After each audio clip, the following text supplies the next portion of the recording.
I've been trucking for over 30 years, and let me tell you, there's a kind of loneliness out here that gets into your bones.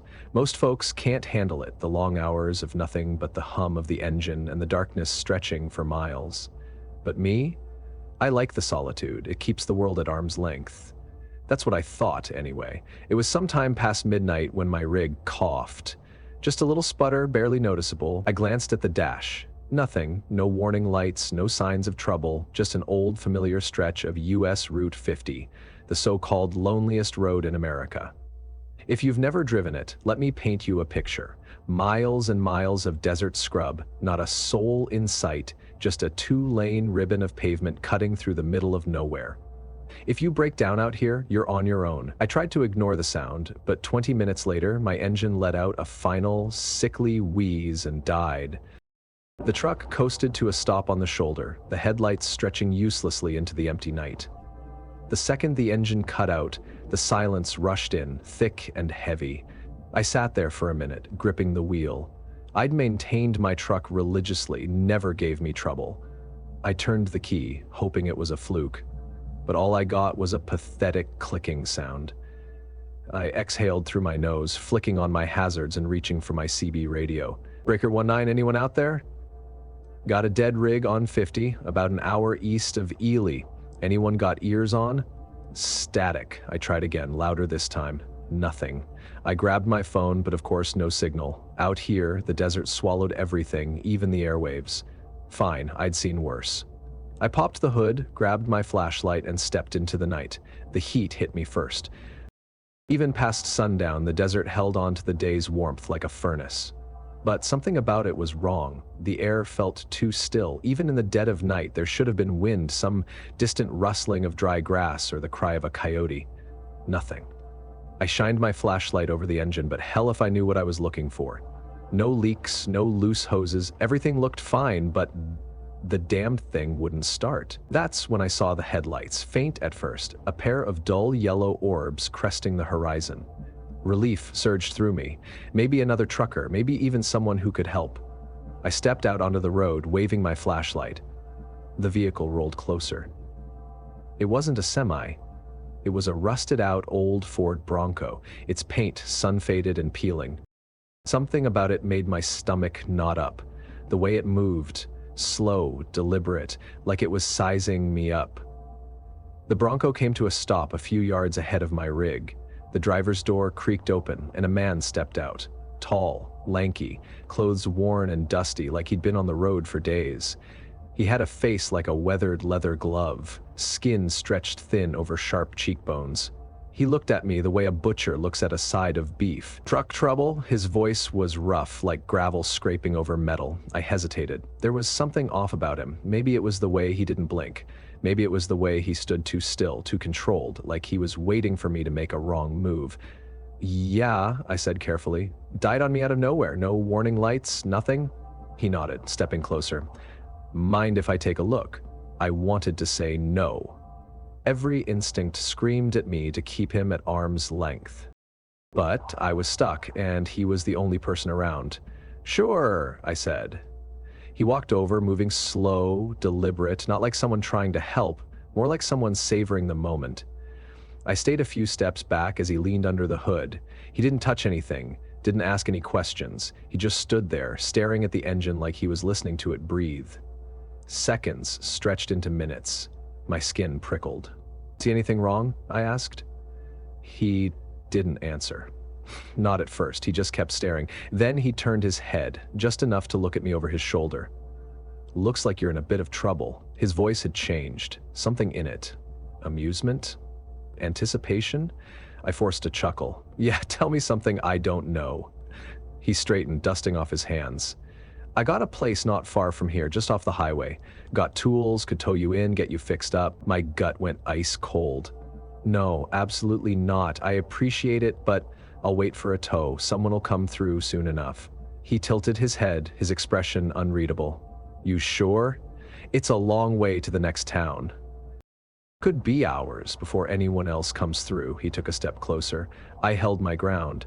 I'm sure. For a long moment, we just stood there, the night pressing in around us. Then, without another word, he turned and walked back to his Bronco. But he didn't leave. He just sat there, engine idling, watching me through the windshield. I backed toward my cab, my hands shaking. I climbed in, locking the doors. Still, he didn't move. Minutes passed. Then, an hour. The Bronco just sat there. Then, without warning, it lurched forward, rolling up beside my truck. My stomach twisted with dread as I saw his face through the window, dimly illuminated by his dashboard lights. He rolled down his window, leaned out. "You sure you don't want that help, buddy?" I didn't answer. He got out, left his engine running, started walking toward my door. My hands fumbled for my keys, trying to start the engine. Nothing. The clicking of a dead engine. The man kept walking. I grabbed the tire iron from under the seat, gripping it tight. He reached my door.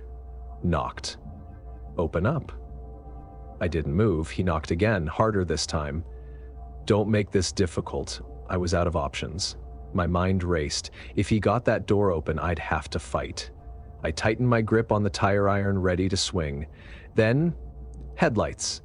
A pair of bright beams cutting through the night. Another truck.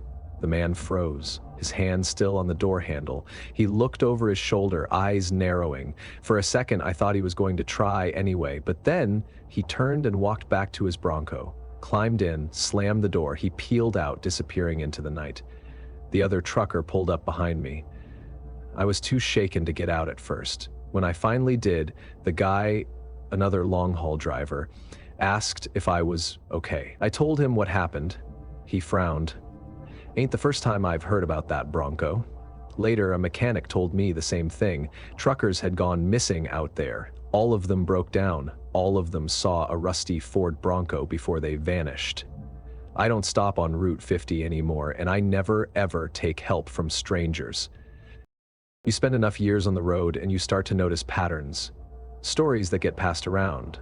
Truck stop rumors that start as a whisper over coffee and eggs at a dingy diner, growing into something more. Some of them are just that, stories. But some make you think twice before pulling over on an empty stretch of highway. After what happened to me out on Route 50, I found myself paying more attention to those stories. I never wanted to end up in one again.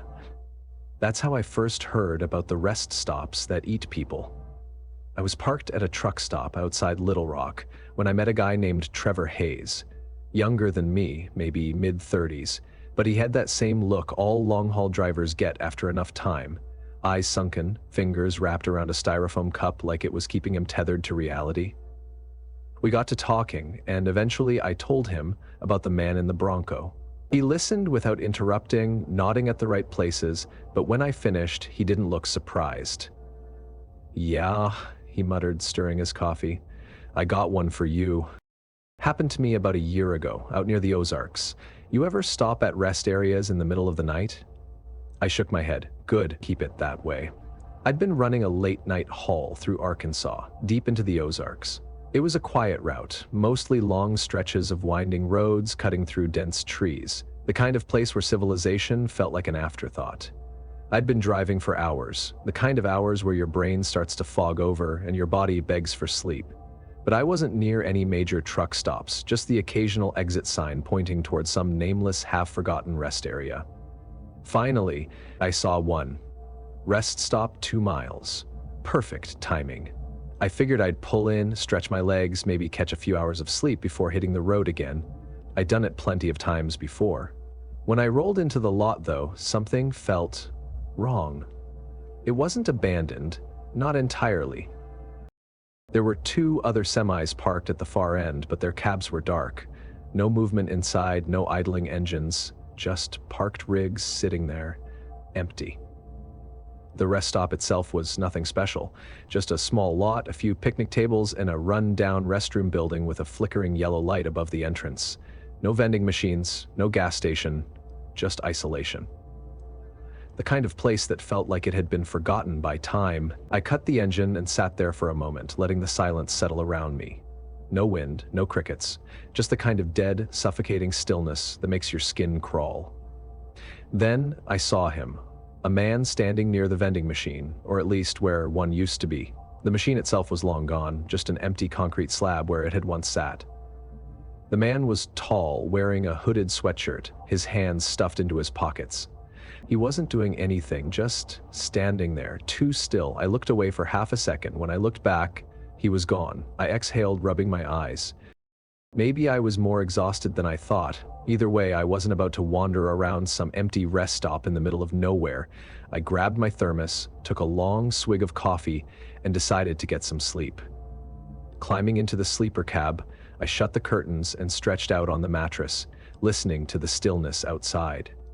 I must have drifted off, because the next thing I remember was waking up to a sound. Knock. A single tap, soft against the door of my cab. I opened my eyes, heart hammering. Maybe I'd imagined it. Maybe it was the wind. Knock, knock, a second time, louder. I sat up, reaching for my flashlight. The cab was dark, but I could see just enough through the gap in the curtains to know that the parking lot was still empty. No new cars, no signs of life. Knock, knock, knock. It was coming from the passenger side door now. My stomach clenched. Someone was walking around my truck. I moved as quietly as I could, pressing my back against the sleeper's wall. My hand fumbled under the mattress, wrapping around the handle of the tire iron I kept there. Then I made the mistake of looking through the curtain. There were 3 of them, standing in the shadows near my truck. Motionless. Not moving, not speaking, just standing. Their hoods obscured their faces, but I could see their breath fogging in the cold night air. I did not move. The knocking started again, this time from both sides of the cab at once. I gripped the tire iron, my breath coming shallow and fast. This wasn't a robbery. They weren't trying to steal anything. They were waiting. For what? I didn't know. I clenched my jaw, every nerve in my body screaming at me to stay quiet, to stay still. Then, the sound changed. The knocking turned into scraping, something dragging across the metal of my truck, slow and deliberate, like fingernails tracing the length of the cab. I was not going to wait and find out what happened next. I reached for the keys, my fingers shaking as I jammed them into the ignition. Click, click, click. The engine wouldn't turn over. A cold sweat broke out over my skin. Outside, the scraping stopped. They knew. They knew the truck was dead. One of them stepped forward, closer. I clenched my teeth, slamming my fist against the horn. The blaring sound shattered the silence, echoing across the empty lot. For the first time, the figures reacted. They twitched, their bodies jerking unnaturally, heads snapping toward the noise like broken marionettes. Then, they backed away. Not walking, not running, sliding into the darkness. And just like that, they were gone. The moment they disappeared, my truck roared to life. I did not question it, I did not stop. I threw it into drive and peeled out of there, my tires kicking up dust and gravel as I sped down the highway, my hands locked onto the wheel in a white-knuckled grip. I drove until the sun came up. Later, I told another trucker what happened. He gave me a look. Not disbelief, not doubt, just knowing. "That rest stop," he said, stirring his coffee, "you're lucky you left. Some folks don't." I didn't ask for details, didn't want to know. All I knew was that I was never stopping at a rest stop in the middle of nowhere again. There's something about the road at night that makes you question what's real and what's just the tricks your mind plays on you. After hearing Trevor's story about the rest stop, I was convinced that some places just weren't meant to be stopped at. I thought I'd been careful enough in my years of trucking, kept my head down, kept my routes simple, avoided places that felt wrong. But if there's one thing I've learned, it's that sometimes trouble finds you, even when you're doing everything right. That's what happened to Dale Mercer, a guy I met at a truck stop diner just outside Cheyenne. I was finishing up my second cup of coffee when he slid into the booth across from me, his hands wrapped tight around a steaming mug like he was trying to shake off the cold that had settled into his bones. I didn't know him well, but I'd seen him around before. "You ever drive Route 287 through Wyoming?" he asked. I nodded. He exhaled, rubbing his eyes. "Then you know how empty it gets. Nothing but road and sagebrush for miles. But there's something out there, man. I swear to God, there's something on that road that ain't right." It was late, maybe 1:30 a.m., and Dale had been hauling cargo south from Montana to Texas. The stretch of Route 2987 through Wyoming was about as barren as a road could get, just cracked asphalt cutting through the Thunder Basin grasslands, with no gas stations, no towns, no signs of life for miles. He was used to the solitude. Hell, most truckers are. But that night, the solitude felt wrong. He first noticed it in his rearview mirror, a pair of headlights in the distance. Nothing unusual about that. Cars passed through every now and then, especially other truckers, but this one didn't seem to be moving right. He kept driving, expecting the car to either gain on him or fall back. But after 15 minutes, it was still there, same exact distance behind him. Never getting closer, never dropping farther away. Dale frowned, adjusting his mirrors. He checked his speed, 65 miles, steady. No reason the car behind him wouldn't eventually pass. Another 10 minutes passed, then 20. The car never changed position. That's when the unease set in. Dale had seen weird things on the road before. Exhaustion could make you hallucinate, and long nights behind the wheel could play tricks on your eyes. But, this wasn't his mind messing with him. This was real. He slowed down, dropped to 55 mph, then 50d. The car did not change position. It should have caught up to him.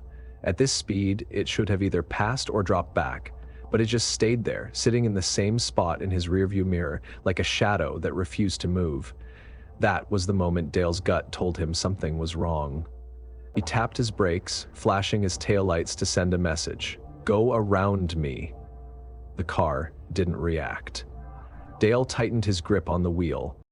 He slowed down more, 45 mig, then 40, still the car held its ground. The road stretched for miles behind him, empty and dark. He should have been able to see it clearly, see the make and model, see the driver, but the more he tried to focus on it, the less sense it made.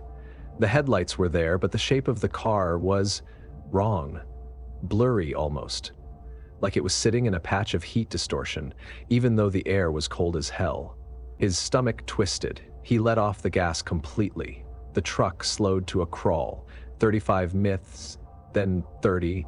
If the car behind him was real, it should have closed the distance, but it didn't.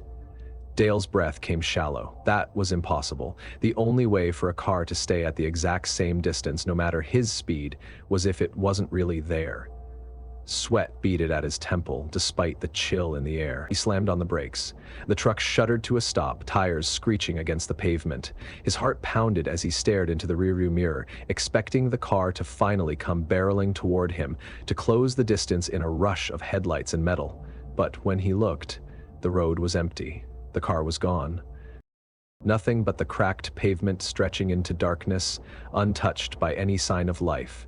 Dale sat there, gripping the wheel so tight his knuckles went white. His breathing was shallow, his pulse hammering in his ears. He knew what he saw. There had been a car behind him, and now there was nothing. His fingers fumbled for his phone, but of course there was no signal out here, just silence, thick and suffocating. He swallowed hard, forced himself to start driving again. His truck rumbled back to life, tires rolling forward, the engine's familiar hum breaking the eerie quiet. He didn't look back, didn't check the mirror again, but 10 minutes later the headlights returned, same distance, same position, like it had never left. Dale's stomach turned to ice, his mouth went dry. He didn't know what was behind him. Didn't want to know. All he knew was that whatever it was not a normal car. It was watching him, following him, waiting. He floored it, pushing his rig past 75 mph, then 80. The headlights stayed exactly where they were. Like it was tethered to him, like it wasn't following him at all, it was attached to him. Then, just as suddenly as it had reappeared, it sped forward. Dale's pulse spiked as the headlights raced toward him, closing the distance in a fraction of a second. His breath caught in his throat as the lights filled his rearview mirror, blinding him. Then, nothing. The road behind him was empty. The car was gone. Vanished. Dale didn't stop driving until he reached a tiny gas station hours later. His hands were still trembling as he pulled into the lot. He stumbled inside, the fluorescent lights buzzing harshly overhead, and made a beeline for the cashier. The old man behind the counter took one look at him and frowned. "You look like you seen a ghost, son." Dale swallowed, his throat dry as sandpaper. "You ever hear stories about a car out on 287? The old man's expression darkened. "So, you've seen it too?" Dale stared at him. It ain't the first time a driver's come through here talking about a car that don't act right. Ain't never crashed, ain't never caught, just shows up, follows you, and when it gets too close, poof, it's gone. Dale licked his lips, his mouth still dry. What is it? The old man shook his head. Legend says a family got hit out there. Driver left him on the side of the road, didn't stop. They say the car's still looking for him, trying to chase down the one that left him behind. Dale didn't say anything. Didn't want to. He just nodded, paid for his gas, and got back in his truck. And he never, ever drove that stretch of road again. After hearing Dale's story about that damn phantom car on Route 287, I was convinced that the road had a way of collecting things. Ghosts, regrets, unfinished business. The idea of a car following you without ever getting closer, never falling behind, just sticking to you like a shadow, gave me a bad feeling in my gut. Dale wasn't the kind of guy to get rattled easily, and yet there he was, nursing his third cup of coffee, hands still shaking. I wanted to tell myself that I'd never experienced anything like that whatever haunted the roads stayed far away from me, but I knew better. I knew because I'd been through something myself. Something that still made my skin crawl whenever I thought about it. You ever driven through the Blue Ridge at night? I asked, my voice quieter than I meant it to be. Dale looked up at me. Yeah, once. Why? Then you know about the fog. His jaw tightened. He knew. And so I told him. It was a long-haul run from Tennessee to Pennsylvania, the kind I could do in my sleep. I had made the route more times than I could count, always sticking to the major highways, always making good time. But this trip, I got stupid. I was running behind, way behind, thanks to a mix-up at the shipping yard in Knoxville. I'd been waiting for hours longer than I should have, and by the time I finally hit the road, I was already thinking about how to make up time. That's why I took the back roads. The Blue Ridge Mountains are beautiful in the daylight, but at night, they turn into something else entirely. The road was narrow and winding, climbing through dense forest that swallowed the headlights whole. It was too damn quiet. No crickets, no rustling trees, just the steady hum of my truck against the pavement. I figured I'd get through it quick enough, hit the interstate again, and be back on track. Then the fog rolled in. Thick, heavy. The kind of fog that made it impossible to see more than a few feet ahead. I had driven through fog before, but this was different. It wasn't just low visibility. It was the way it moved, like it was alive, like it was watching me. I slowed down, my fingers tightening on the wheel, and that's when I heard it. A whisper. At first, I thought it was just my radio picking up static. Then I realized it wasn't coming from the speakers. It was coming from the cab. I flicked my eyes to the passenger seat. Nothing. But the whispering didn't stop. It was soft, just behind my ear, like someone was sitting right there, murmuring something I couldn't quite understand. I reached for the radio, turning it off completely. The whispering kept going. I felt my pulse pick up. I was alone in that truck, no doubt about it. But I wasn't alone. My mouth went dry. I refused to look in the mirror. Every instinct in my body screamed that if I looked, I'd see something I didn't want to see. The whispering grew louder, still just beyond my comprehension, words slipping between the cracks of reality. I clenched the wheel, breathing hard. You're just tired. Keep driving. Then the whispering stopped, and I knew that was worse. Because now the silence wasn't just silence. It was waiting. I stole a glance at the rearview mirror, and there it was, a face in the back seat, pale, hollow-eyed, watching me. My chest locked up, a bolt of ice driving straight through my spine. It wasn't moving, wasn't reacting, it was just there, staring at me in the reflection. I whipped around. Nothing. The back seat was empty. My breathing was ragged. My heart slammed against my ribs. I turned back to the road, gripping the wheel so tight my knuckles went white. And then the radio crackled to life. At first, it was just static. Then, buried in the noise, a voice spoke. Don't look back. My throat closed. Don't look back. The voice was wrong. Low, guttural, like something trying to mimic human speech but not quite getting it right. I slammed my foot on the gas. The fog thickened, curling around the truck like greedy fingers. The voice kept speaking.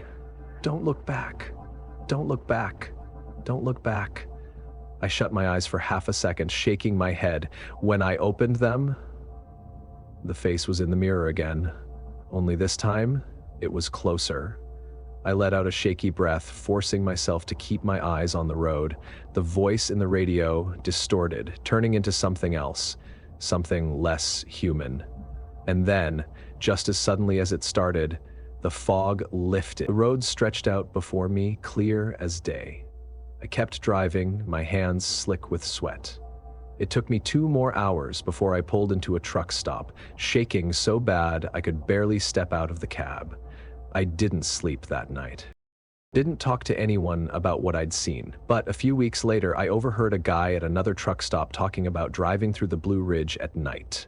I kept hearing whispers, he muttered to his buddy, stirring his coffee. Sounded like it was right inside the truck with me. Thought I was going crazy. His friend nodded, looking grim. "You're lucky," he said. "That road don't let you leave if you look back." I didn't say a word. I just finished my coffee, climbed back into my rig, and made damn sure that no matter what road I drove, I never looked in the mirror longer than I had to. I didn't tell Dale or Mason, but after hearing their stories, I started sleeping with my cab light on. Stupid, I know, like some glowing bulb inside my truck could keep the darkness out.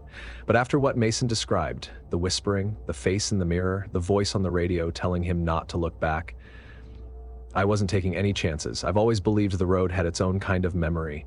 It remembers the wrecks, the tragedies, the things left unfinished. And sometimes, if the weight of those things gets heavy enough, they find a way to reach out. Which brings me to Becca Lynn. I met her in a truck stop diner outside of Flagstaff. Young, maybe 29, early 30s, a rookie in the long haul game. She was sitting at the counter, stirring sugar into a cup of coffee she wasn't drinking. Her hands shook. I recognized that look. She'd seen something. I sat down next to her and didn't say anything. After a while, she finally spoke. "You ever see something on the road you know shouldn't be there?" I nodded. She exhaled. And then she told me. Becca had been running a late-night haul through the Arizona desert, somewhere between Yuma and Tucson. She wasn't in a rush, just making her way down an endless stretch of highway with nothing but empty land on both sides. It was nearly 2 a.m., the kind of hour where the world feels half asleep, where even the headlights barely cut through the blackness. That's when she saw the woman, a young woman in a white dress, walking alone on the side of the highway. Becca's stomach tightened. She slowed down a little, glancing at the woman as she passed.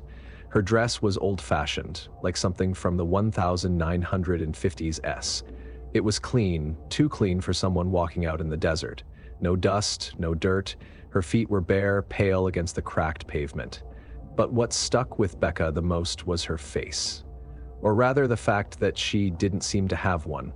No eyes, no nose, just a smooth, empty space where her features should have been. Becca's hands clenched around the wheel. She blinked, and the woman was gone. Not faded, not drifted out of sight, just gone. Becca forced herself to keep driving, her breath shaky, her pulse hammering in her ears. She told herself it was exhaustion. Maybe she'd imagined it. Maybe her brain had played a trick on her, until she saw the woman again, standing by the side of the road a few miles ahead. Same dress, same blank face, same unnatural stillness. Becca's stomach dropped. There was no way. She hadn't seen any cars pass. There was no way someone on foot could have gotten ahead of her. Panic crawled up her spine. She hit the gas, telling herself she wouldn't look again. She wouldn't. But then she did, and the woman was staring at her from the passenger seat reflection. Becca screamed, slamming the brakes. The truck lurched forward, tires screeching against the asphalt. She threw it into park, her breath coming in ragged gasps. And when she turned, the seat was empty. Her whole body shook. She sat there for what felt like an eternity, her hands gripping the wheel so tightly her knuckles turned white. She needed to get the hell out of there. She sped through the night, not stopping, not looking at anything but the road ahead.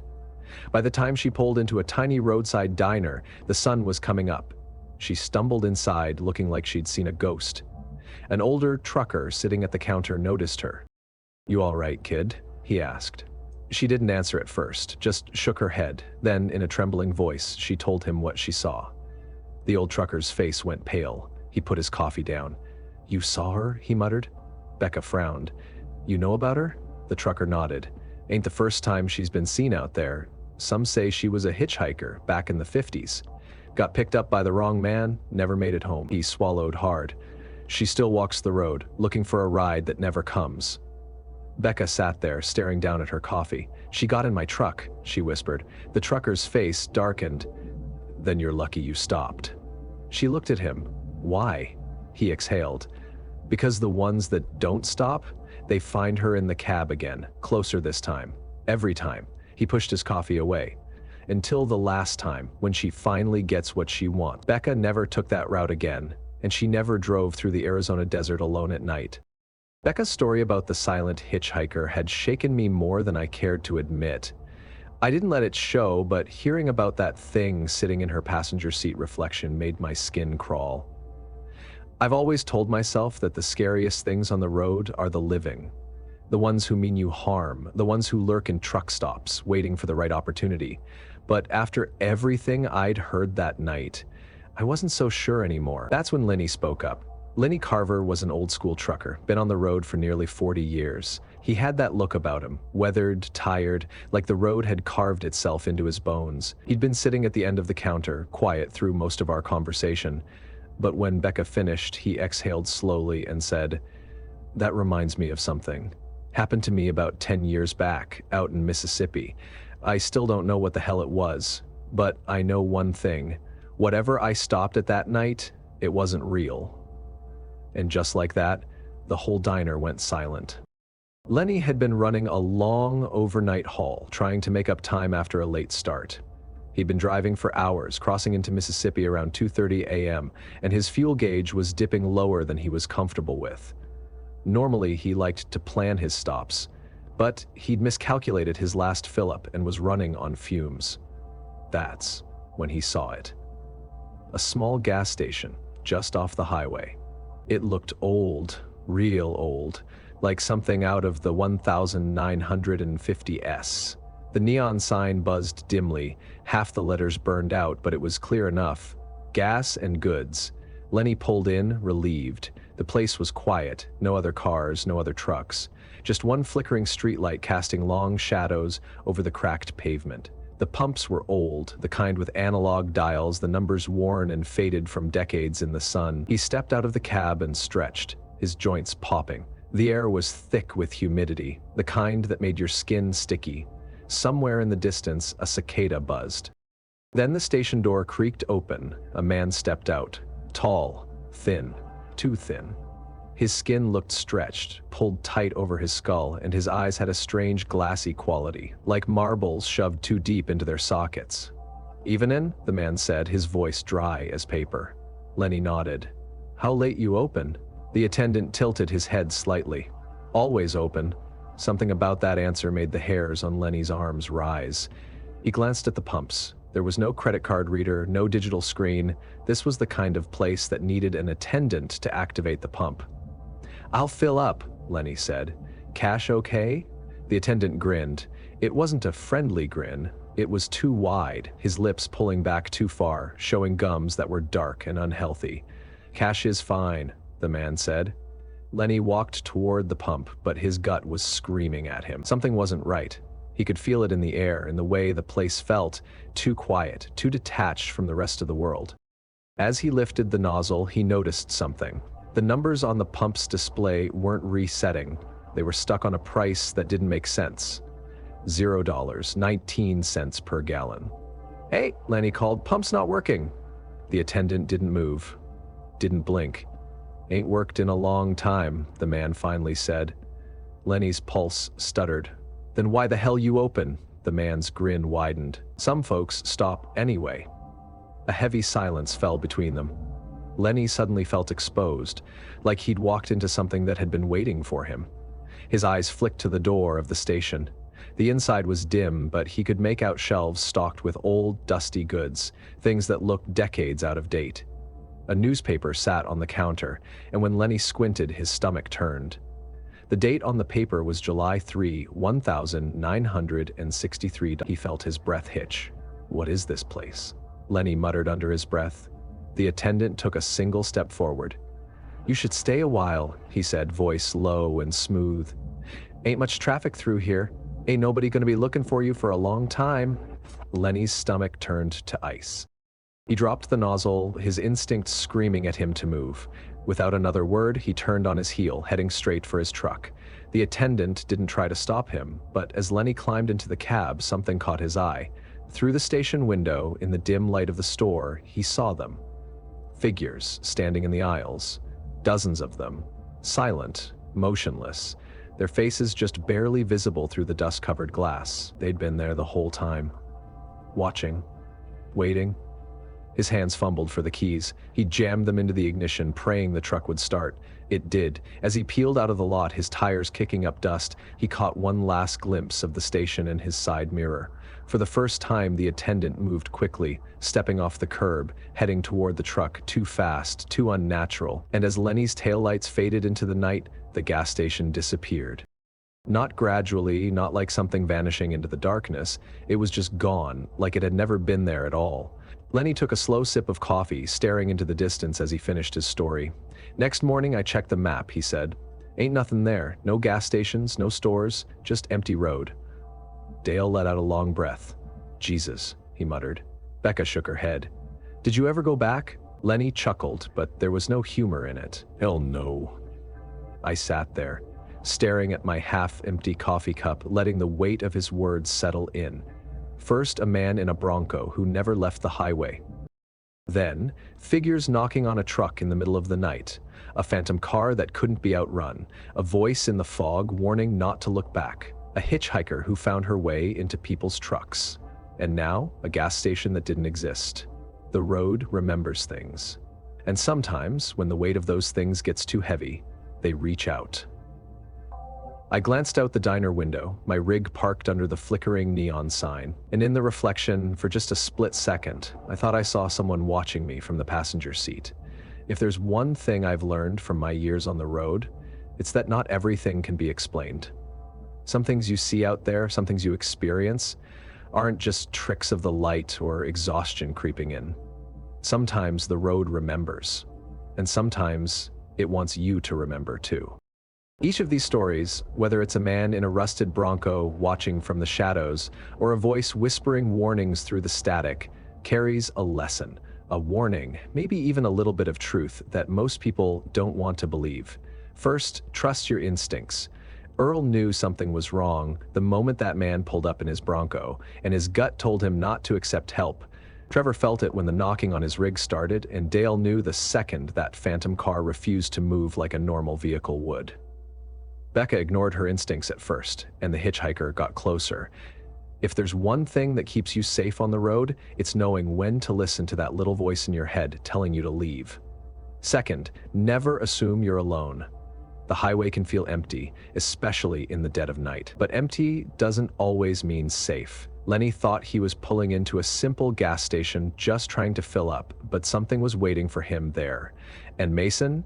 He learned the hard way that sometimes being alone is the worst thing you can be, because something else might be waiting to join you. Third, some places aren't meant to be stopped at. The Ozarks rest stop, the forgotten gas station, that long stretch of Route 287. Some roads hold memories, and not all of them are friendly. You ever get that sinking feeling that something is watching you from the dark? That's when you keep moving. Don't stop. Don't look back, just go. And finally, some rides should never be given. Becca thought she was safe in her own truck, but the road has a way of putting things where they don't belong. Maybe that hitchhiker just wanted a way home, or maybe she was waiting for someone to take her someplace she was never meant to go. So if you're out there running long hauls across the country, driving through places where the world feels stretched thin, remember these stories. Keep your eyes on the road. Lock your doors, and never, ever pick up a stranger. I want to take a moment to thank all of you, the listeners, the night drivers, the horror lovers, and those who know that sometimes the scariest things are the ones we can't quite explain. Your support keeps this channel alive, keeps these stories moving forward, and makes all the miles worth it. If you've enjoyed these tales, don't forget to like, comment, and subscribe. Got your own eerie trucking story? Share it in the comments. Because if I've learned anything, it's that no one travels these roads alone. Take care out there, and as always, keep driving. You never know what might be waiting in the dark.